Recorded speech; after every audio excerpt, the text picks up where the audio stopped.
So we call it prehistory. Now, in this house, when you've got about 12 people living in here, right underneath here we have a fire pit. It's underneath this wooden block. Now the wooden block is a mortar and pestle because you're going to be eating a lot of corn. Corn is very tough, and thus you cook it.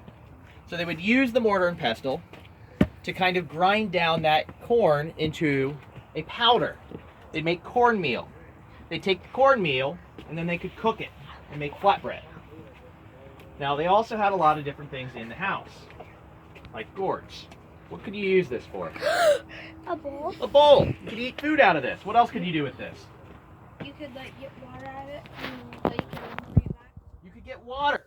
Now, which one's going to be easier to do that in? This one or this one? That one. This one. You could go down to the river, fill this with water, bring it back here, and store the water in it for a time. Now, we have a little bit of pottery. What could you use pottery for? Little corn bits. You could put a little bit of food in here.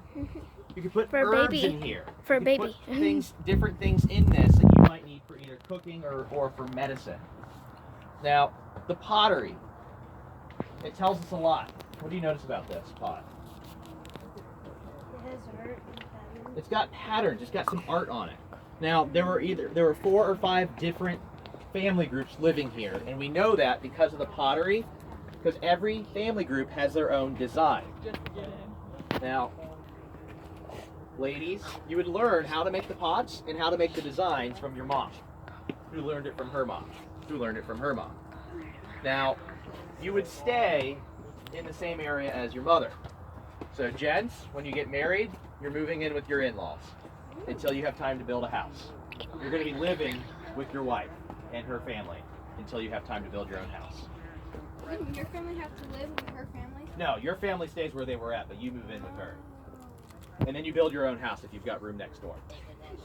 But for a time, you're going to be living with her parents. And we know that's how it happened because the pottery stays in the same areas. Now, the other thing is they would use bone tools. This is the jaw of a deer. What could they use this for?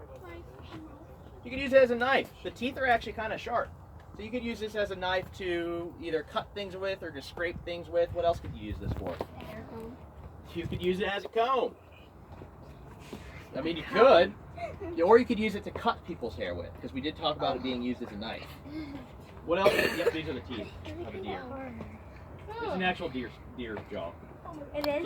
Yeah, it's the right jaw, lower jaw. Oh. Like if they were going like Sure. if Sure. animals, they could cut their hair off and skin them. They didn't actually really do that. No, they didn't. Nope. They didn't. These were not a war people. They were farmers. They could riddle. You could use this to carve wood. What if you're eating food? Could you use it as a spoon? Yeah, and a Yeah. fork. Or you could jam it to use it as a fork or a knife for eating food. You could use it as a weapon. You could use it as a As a weapon, fork, like but to it- make one. but it works better to kind of take the fur off of a deer hide, so you could tan it to make leather. So there's a lot of other things you could use it for. Yeah, it's not going to do well as that. It's off balance. Oh, come on, that works. Now, this would be more of something that you would use in the household for either as a knife, a tool, something to scrape wood with, to eat with. They could use it as a saw. You could use it as a saw. You could even use it to kind of cut some of the smaller pieces of wood. It's not going to do well on a big piece, but it'll do well on a smaller piece. So they have a lot of different kinds of tools that they can use. Now, a lot of the stuff that we find is evidence of them using gourds and squash because they've got a lot of seeds that they can store to eat later, but they also make really good vessels for holding things like Or a rattle. other things, water, Or things a rattle like for a baby. that. Or maybe even a rattle for a baby. Ah.